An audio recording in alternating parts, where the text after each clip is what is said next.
ఆషాఢ మాసం సందర్భంగా మన కాసం ఫ్యాషన్స్ కిలో చీరలు కొనండి, అరకిలో చీరలు ఉచితంగా పొందండి. తిరుమల తిరుపతి దేవస్థానం పేరుతో భక్తుల విశ్వాసాన్ని కొందరు వ్యాపారంగా మార్చుకుంటున్నారు.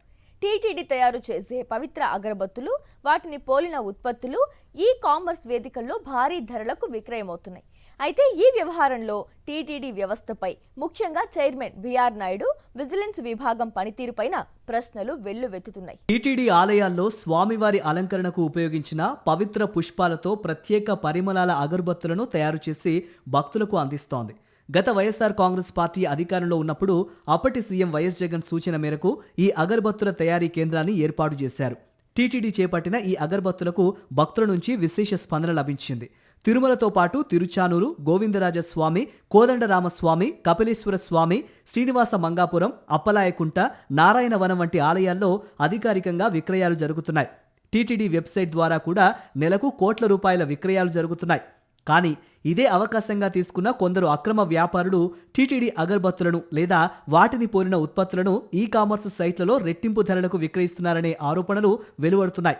టీటీడీ విక్రయించే కాంబో ప్యాక్ ధర సుమారు 452 రూపాయలుండగా అదే ఉత్పత్తిని ఆన్లైన్లో 1035 రూపాయల నుంచి 1049 రూపాయల వరకు అమ్మకానికి పెట్టడం భక్తులను ఆశ్చర్యానికి గురిచేస్తోంది.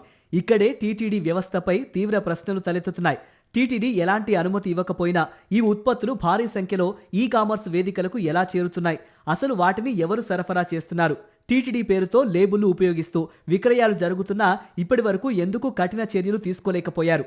టీటీడీ చైర్మన్ బిఆర్ నాయుడు బాధ్యతలు చేపట్టిన తర్వాత భక్తుల ప్రయోజనాల పరిరక్షణలో మరింత అప్రమత్తంగా ఉండాల్సిన అవసరం ఉందని పలువురు అభిప్రాయపడుతున్నారు. పవిత్ర ప్రసాదాలు, ధార్మిక ఉత్పత్తుల పేరుతో జరుగుతున్న అక్రమ వ్యాపారాన్ని అడ్డుకోవటంలో టీటీడీ పరిపాలన ఎందుకు విఫలమైందనే ప్రశ్నలు వినిపిస్తున్నాయి. మరోవైపు విజిలెన్స్ విభాగం పనితీరుపైన విమర్శలు వ్యక్తమవుతున్నాయి. గతంలోనే టీటీడీ లేబుళ్ల దుర్వినియోగంపై ఫిర్యాదులు వచ్చినట్లు అధికారులు వెల్లడించినప్పటికీ ఇప్పటికీ ఇలాంటి విక్రయాలు కొనసాగుతూ ఉండటం విజిలెన్స్ వైఫల్యమేనా అనే సందేహాలు వ్యక్తమవుతున్నాయి. భక్తుల విశ్వాసాన్ని దోచుకునే వారిపై ప్రత్యేక దర్యాప్తు చేసి కఠిన చర్యలు తీసుకోవాలని భక్తులు కోరుతున్నారు. టీటీడీ పేరు అంటే కోట్లాది మంది భక్తుల విశ్వాసానికి ప్రతీక.